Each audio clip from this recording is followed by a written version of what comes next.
এবার আমরা এর পরেরটা পড়বো ল্যাপ্লাস রূপান্তরের স্থানান্তর। এই সূত্রগুলো এগুলো হচ্ছে আসলে একটা উপপাদ্য, ছোট ছোট উপপাদ্য, এগুলো আমাদেরকে শিখতে হবে। প্রশ্ন বলছে কি ল্যাপ্লাস রূপান্তরের প্রথম স্থানান্তর ধর্ম বর্ণনা ও প্রমাণ করো। তো আমি প্রথমে প্রথম স্থানান্তর ধর্মটা বর্ণনা করি, তারপরে আমরা এটা প্রুফ করার চেষ্টা করবো। ওকে, তাহলে প্রথম স্থানান্তর বর্ণনা করি প্রথমে। তাহলে আমরা বলবো প্রথম স্থানান্তর ধর্ম, প্রথম স্থানান্তর ধর্ম। তো প্রথম স্থানান্তর ধর্মটা কি, যদি আমি আগে লিখে ফেলে তারপর বুঝাবো, যদি ল্যাপ্লাস ট্রান্সফর্ম অফ, অবশ্য লিখতে লিখতেও বুঝাই দিতে পারবো, Laplace transform of F T equal to F S হয়, যদি Laplace transform of F T equal to F S হয়, Laplace transform F T equal to F S হয়, তবে ল্যাপ্লাস ট্রান্সফর্ম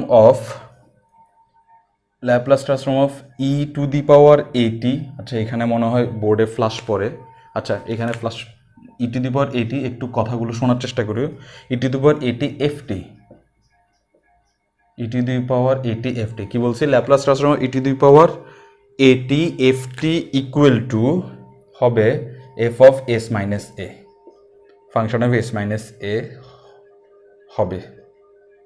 এটাকে আমরা প্রথম স্থানান্তরের ধর্ম বলি। অর্থাৎ পরীক্ষা যদি তোমাকে বলে যে ল্যাপ্লাস রূপান্তরের প্রথম স্থানান্তরের ধর্ম বর্ণনা করো, বর্ণনা করা মানে হচ্ছে খালি বলে দেওয়া যে যদি এত এত এত হয় তবে এত এত এত হবে। তো এখানে কি বলছে দেখো, ওরা বলতে চাচ্ছে যে যদি এফটিকে ল্যাপ্লাস ট্রান্সফর্ম করার পর যে আনসারটা আসে সেটাকে ফাংশন অফ এস দ্বারা প্রকাশ করা যায়, তাহলে ই টু দি পাওয়ার এটি এফটিকে ল্যাপ্লাস ট্রান্সফর্ম করার পর যে আনসারটা আসবে সেটাকে ফাংশন অফ এস মাইনাস এ দ্বারা প্রকাশ করা যাবে। অর্থাৎ এই এফ এস এর জায়গায় এস মাইনাস এ বসিয়ে দিলে যে আনসারটা আসবে সেটাই হবে ওর ল্যাপ্লাস ট্রান্সফর্ম। আমি একটু বিষয়টা আগে বুঝাই, তারপরে আমরা প্রমাণ করব। দেখো, আমরা যখন ল্যাপ্লাস ট্রান্সফর্ম শিখলাম তখন আমরা পড়লাম এভাবে যে এফ টি কোনো একটা ফাংশন, এই ফাংশনটাকে যদি আমরা ল্যাপ্লাস ট্রান্সফর্ম করি তাহলে এইভাবে লিখি, আর এটাকে ল্যাপ্লাস ট্রান্সফর্ম করতে হয় এইভাবে, জিরো থেকে ইনফিনিটি ই ইনভার্স এস টি এটা লিখতে হয়, আর এটার সাথে ওই ফাংশনটা গুণ করতে হয় যাকে আমরা ট্রান্সফর্ম করতে চাচ্ছি, আর এখানে ডিটি দিতে হয়। ওকে, এভাবে আমরা ল্যাপ্লাস ট্রান্সফর্ম শিখছি। এবং এটার পরে আমি আরও একটা কথা বলছিলাম, তোমাদের যাদের মনে থাকবে তারা তো অবশ্যই সুবিধা পাবা। সেই কথাটা হচ্ছে এরকম যে আমরা এই ইন্টিগ্রেশনটা যখন আমরা শেষ করব, ইন্টিগ্রেশনটা শেষ করার পর আমরা অবশ্যই টি এর জায়গায় এই জিরো এবং ইনফিনিটি বসাই দিব।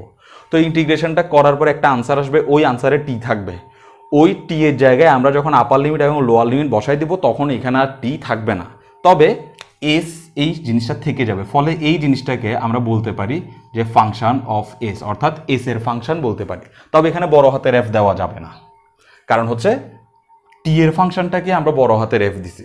তো এখানে টি এর ফাংশনের এটাকে বড় হাতের এফ যদি আমি দিয়ে দিই ভুলে, মানে কেন দেওয়া যাবে না, যদি আমি এখানে বড় হাতের এফ ভুলে দিয়ে দিই, এফ এস বলে দিই, তাহলে এটার মানে বুঝাবে যে টি এর জায়গায় জাস্ট এস লিখে দিলেই আনসারটা চলে আসবে। আসলে টি এর জায়গায় এস লিখে দিলে আনসারটা চলে আসবে না, কারণ টি এর জায়গায় যদি এস লিখে দিই তাহলে এস এর জায়গায় এই জিরো ইনফিনিটিগুলো বসাইতে হবে, কারণ জিরো ইনফিনিটিগুলো টি এর লিমিট।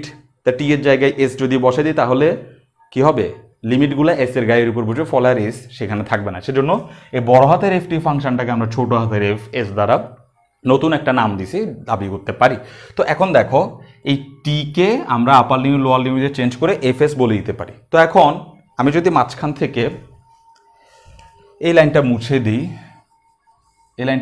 তাহলে দেখা যাচ্ছে Laplace transform of F T equal to হচ্ছে F S, Laplace transform of F T equal to F S, এই কথাটাই এখানে দেওয়া আছে, এই যে Laplace transform of F T equal to F S. তো ওরা বলতেছে যদি Laplace transform of F T যেটা করি সেটাকে যদি এফ এস দ্বারা প্রকাশ করা সম্ভব হয়, তাহলে Laplace transform of E to the power A T F টি এটাকে এফ এস মাইনাস এ দ্বারা প্রকাশ করা সম্ভব হবে। তো এখন আমরা দেখব যে আসলে এটা ঠিক কিনা, এস মাইনাস এ দ্বারা প্রকাশ করা সম্ভব কিনা।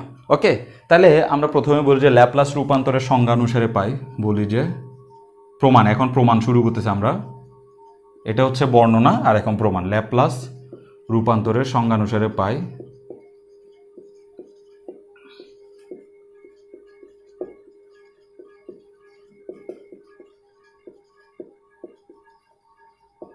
ল্যাপ্লাস রূপান্তরের সংজ্ঞা অনুসারে কি পাই একটু খেয়াল করো। আমরা ল্যাপ্লাস রূপান্তরের সংজ্ঞা অনুসারে পাচ্ছি Laplace transform of F T equal to হচ্ছে Laplace transform F T equal to হচ্ছে 0 থেকে infinity E inverse S T F T D T. এটাই আমরা পাচ্ছি ল্যাপ্লাস রূপান্তরের সংজ্ঞা আমাদেরকে এটাই বলে, E inverse S T D T. Okay, তো এখন E inverse S T D T এই জিনিসটাকে আমরা ঘুরে ফিরে এফএস লিখতে পারি, সেটা একটু লিখে দিই। এফএস লিখতে পারি, এটা আমাদের 1 নম্বর সমীকরণ, কারণ এখানে টি এর জায়গায় মানগুলো বসলে সেখানে শুধু এস থাকবে, এই জন্য আমরা একে এফএস বলে দাবি করতে পারি। এখন আমরা যদি এভাবে চিন্তা করি, এটার কথা চিন্তা করি, Laplace transform of F T হয়েছে বলেই তো এরকম হয়েছে ফাংশনটা। এখন Laplace transform E to the power A T F টি এর জন্য কেমন হবে? সুতরাং আমরা বলতে পারবো ল্যাপ্লাস ট্রান্সফর্ম অফ এফ টি না হয়ে যদি ই to the power A T F টি হয়, খুব ভালো করে খেয়াল করো, Laplace transform of E to the power A T F টি হয়, তাহলে জাস্ট কি হবে, এই 0 থেকে ইনফিনিটি ঠিকই থাকবে, ই ইনভার্স এস টি থেকে থাকবে, কারণ ল্যাপ্লাস সাহেব বলছেন যে যাকে তুমি ল্যাপ্লাস ট্রান্সফর্ম করতে চাও তার সাথে ইনভার্স এস টি গুণ করে দাও। তা আমি ওকে ল্যাপ্লাস ট্রান্সফর্ম করতে যাচ্ছি, তাহলে এই পুরোটার সাথে ইনভার্স এস টি গুণ করবো, তাহলে এই পুরোটা আমি এখানে লিখে দিব into E to the power A T F T DT.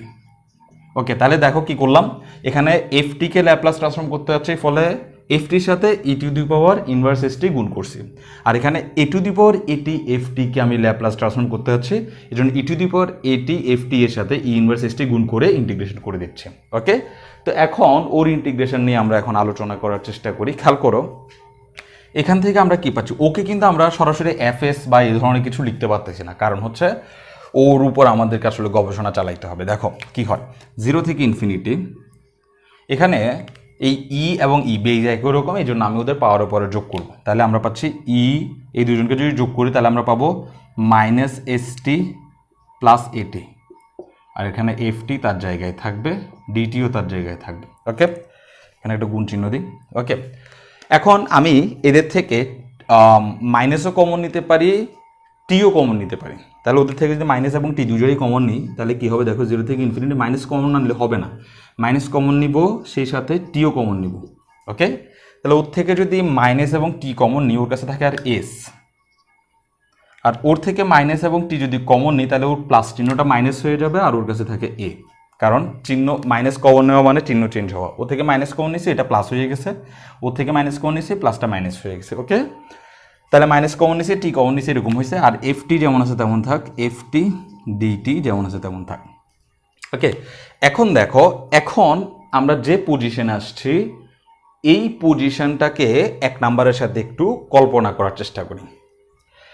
1 number আর ওর চেহারা প্রায় কাছাকাছি রকমের, খালি পার্থক্য একটা ছোট্ট জায়গায়। খেয়াল করো, আমি যদি 1 নাম্বারের এই বাম পাশটাকে মুছে দিই, আমি দুইভাবে বুঝাবো, একটু সময় নিয়ে বুঝাবো, তাহলে এখানে দেখা যাচ্ছে এই জিনিসটা সমান হচ্ছে এফ এস। তাহলে ওর সাথে ওর একটু যদি কানেকশান করি তাহলে আমরা দেখব যে এখানে এস আছে বলে এখানে এফ এস হয়েছে। তো এটার সাথে এখন এটার একটু মিল দেখাই, কি কি মিল আছে, এখানে ডিটি আছে, এখানেও ডিটি আছে, আমি যা যা মিল আছে তাদেরকে একটু গোল্লা দিয়ে দিই।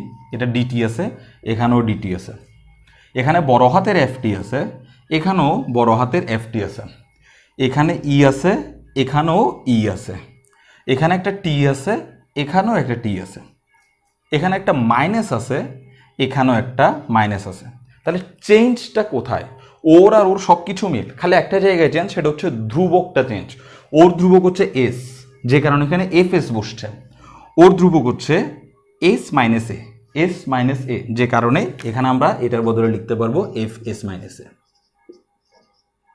এফ এস মাইনাস এ এর ফাংশন। ওকে, তাহলে এখানে ওকে কেন্দ্র করে আমরা ওকে সাজাইছি, কারণ প্রশ্নে সরাসরি বলছে ল্যাপ্লাস ট্রান্সফর্ম অফ এফ টি সমান হচ্ছে এফ এস। তো ল্যাপ্লাস ট্রান্সফর্ম অফ এফ টি সমান হচ্ছে এটা সমানই এটা সমানই প্রশ্ন বলছে এফ এস লিখতে পারবা। তাহলে এটা যদি এফ এস হয়, কিসের গুণে সে এফ এস হয়েছে? কারণ এই ই এর মাথার উপরে মাইনাস আর টি এর মাঝখানে যেটা আছে সেটা হচ্ছে এস। এটা যদি পি হইতো তাহলে এটা এফ পি লিখতে হইতো। তো এখন এটা এস, সেজন্য এটা এফ এস লিখছি। তো এই লাইন আর এই লাইনের মধ্যে কোনো পার্থক্য নাই, এই লাইন আর এই লাইনের শুধু একটাই পার্থক্য, সেটা হচ্ছে টি এবং বেজ, এর মধ্যে কোনো পার্থক্য নেই। ইতে পার্থক্য নাই, টিতে পার্থক্য নাই, এফ টিতে পার্থক্য নেই, ডিটিতে পার্থক্য নেই, নেগেটিভ চিহ্ন পার্থক্য নেই, সব কিছু ওর মতোই আছে, কপি পেস্ট পুরো। খালি এখানে যেখানে এস আছে এখানে সেই জায়গায় আছে এস মাইনাস এ। ফলে আমরা এখানে এস আছে বলে আমরা একে এফ এস দ্বারা দাবি করতে পারতেছি, তো এখানে এস মাইনাস এ আছে বলে আমরা ওকে এফ এস মাইনাস এ দ্বারা দাবি করতে পারতেছি। অর্থাৎ ইন্টিগ্রেশন সহ পুরোটা যদি এফ এস হয়ে যায় তাহলে ইন্টিগ্রেশন সহ পুরোটা এস মাইনাস এ হবে। এটা হচ্ছে একভাবে বুঝেছি, এটা এভাবে লিখতে পারি। এবার আমি অন্যভাবে বুঝাই, দেখো ওকে যেভাবে বুঝেছিলাম সেভাবে বুঝাই। ধরো এই জিনিসটাকে তুমি ইন্টিগ্রেশন করবা, আমি একটু যদি বিষয়গুলো একটু সুন্দর করে আবার আগের মতো করে লিখি বোঝানোর জন্য, ই ইনভার্স মাইনাস কমন নিছি S minus A into T F T D T. এবার অন্যভাবে বুঝাচ্ছি কেন এফ এস মাইনাস এ লিখতে পারবো, এফ এস মাইনাস এ কেন লিখতে পারবো অন্যভাবে বুঝাচ্ছি, কোনো না কোনোভাবে তুমি অবশ্যই মেনে নিবা। দেখো এটাকে যদি আমরা ইন্টিগ্রেশন করি, এখন তো আমাদের ইন্টিগ্রেশন করতেই হবে, এছাড়া আমরা এটার আনসার বের করতে পারবো না, তাই তো? এটাকে যদি তুমি কোনো কারণে ইন্টিগ্রেশন করো তাহলে দেখবা যে ইন্টিগ্রেশনগুলার টিগুলো থাকবে না। কেন টিগুলো থাকবে না? কারণ হচ্ছে এই টি টি টি এর জায়গায় 0 থেকে ইনফিনিটি বসাই দিতে হবে। ওকে যখন আমি ইন্টিগ্রেশন করবো একটা আনসার পাবো, ওই আনসারে টিগুলোতে 0 থেকে ইনফিনিটি বসাই দিতে হবে। ফলে এর ইন্টিগ্রেশন করার কারণে যে নতুন আনসারটা আসবে সেটা আর টি এর ফাংশন থাকবে না। কেন? কারণ টি এর জায়গায় আমরা 0 থেকে ইনফিনিটি বসাইছি, ফলে টিগুলো এখন 0 অথবা ইনফিনিটি এর পরিবর্তন হয়ে গেছে, অর্থাৎ মানে পরিবর্তন হয়ে গেছে, টি আর নাই। কিন্তু এই জিনিসটা থাকবে, এসও থাকবে মাইনাস এও থাকবে, এস মাইনাস এ পুরোটাই থাকবে। ফলে আমরা এটার যে আনসার আসবে সেই আনসারটাকে এস মাইনাস এ এর ফাংশন বলে দাবি করতে পারবো। তবে এভাবে যদি আমি লিখি তাহলে তো আমরা মাইনাস এস মাইনাস এ এর ফাংশন রূপেও লিখতে পারতাম, কিন্তু আসলে আমরা ওর দিকে তাকিয়েই এস এবং মানে ওর দিকের যে সম্পর্কটা সেই সম্পর্কটা এর দিকে তাকাই এভাবে লিখছি বলে এস মাইনাস এ এর ফাংশন বলে এটাকে লিখে দিতে পারছি।